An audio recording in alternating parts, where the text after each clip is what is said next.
We do have very significant wind resources here in the state. Certainly along the coasts of the Great Lakes we have excellent wind resources, and the United States Department of Commerce has mapped out areas across the United States that have potential for wind energy development, and Michigan is one of the premier states for this. We also have real good wind energy resources here in the central part of the state and in the thumb, where some of our wind energy installations currently exist. And most of our winds are prevailing westerly winds, and they come out of the west to southwest. And so as they come across Lake Michigan, they enter into the lower part of the central lower peninsula here, and they provide a steady stream of wind energy to us. But also, if you live in the area around Bay City, Saginaw, in the Saginaw Bay area, you'll notice that many times storm systems track east of the state, and when that happens, we get really strong winds out of the northeast, and they blow in down Saginaw Bay and that area along the thumb, along the shoreline there in Saginaw Bay, and in what we call the thumb area of Michigan, and then on into, of course, central Michigan, where we are here.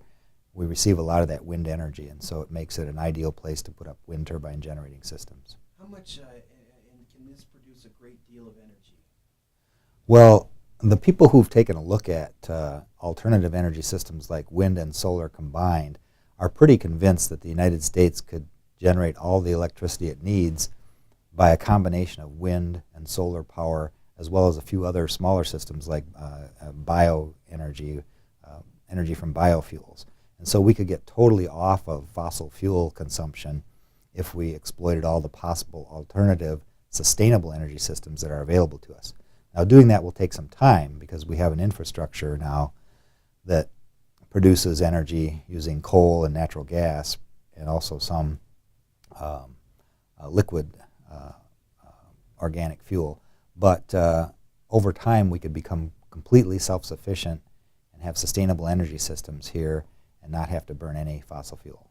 Well, I think one of the first things that people can do is go out and visit some of the existing wind turbine installations we have in Michigan.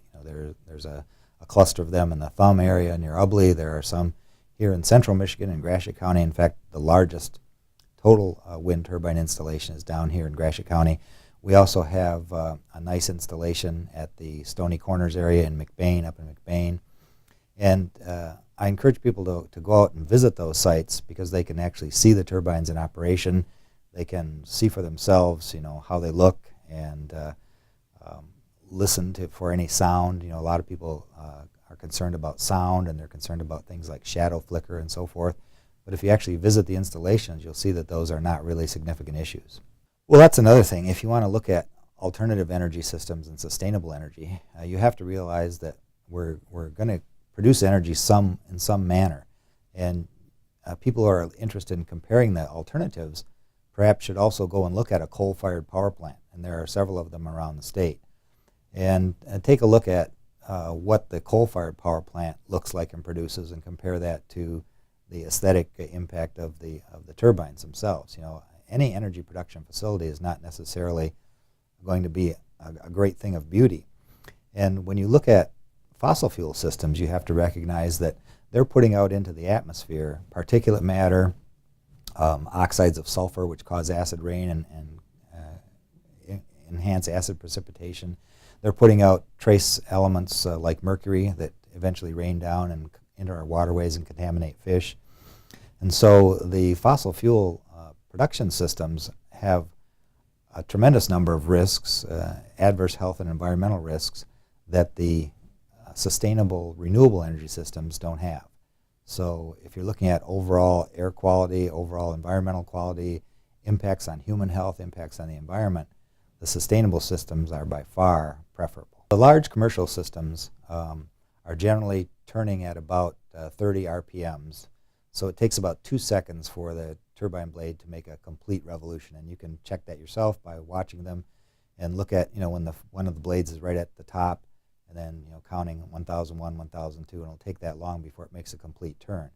So that very slow rate of rotation eliminates a lot of the problems that people were concerned about with issues of wind noise or shadow flicker, and even it helps to reduce bird strikes because birds are able to avoid turbines turning that slowly.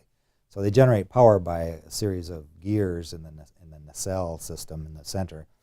And if the wind's blowing at a faster rate of speed, the turbines don't turn much faster. They just crank down, and they're in essentially higher gears, and they're producing more torque and more energy. Wind energy development creates a lot of jobs. That creates jobs involved in the manufacture and installation of these turbines, various other behind-the-desk type jobs in terms of the technical evaluation of the systems, and meteorologists and people doing the budgeting and the financial side of things. And most people are getting some direct economic benefit in either directly to themselves or indirectly to their community. If you have a wind turbine on your property, you're paid a lease fee by the power company for the siting of that turbine. And those are long-term lease contracts that can provide sustainable income to people, and the income's pretty significant.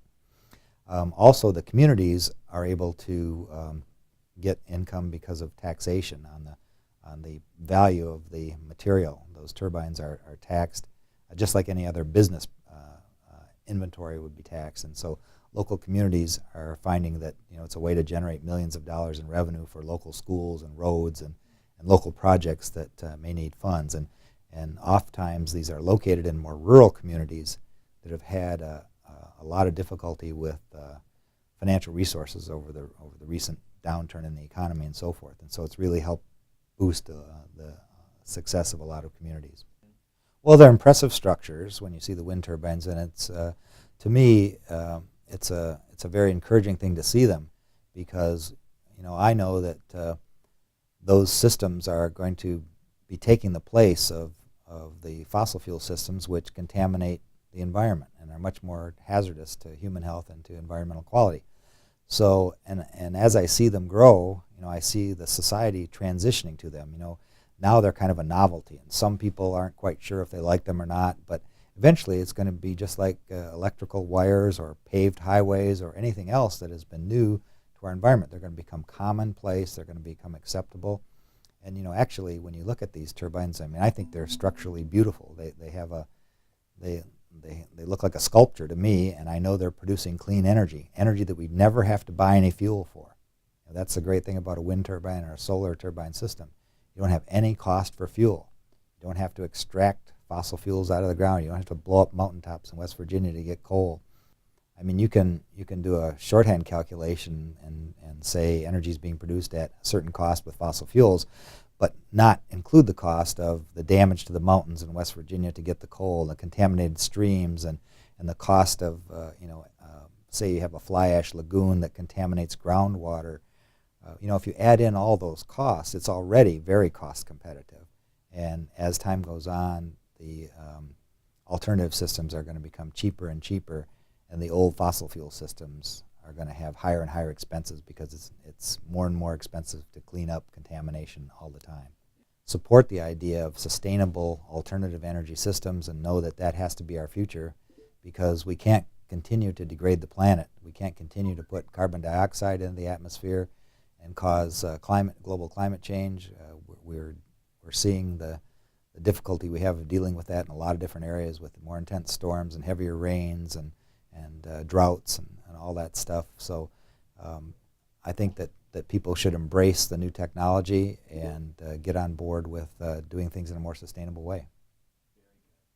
Thank you so much.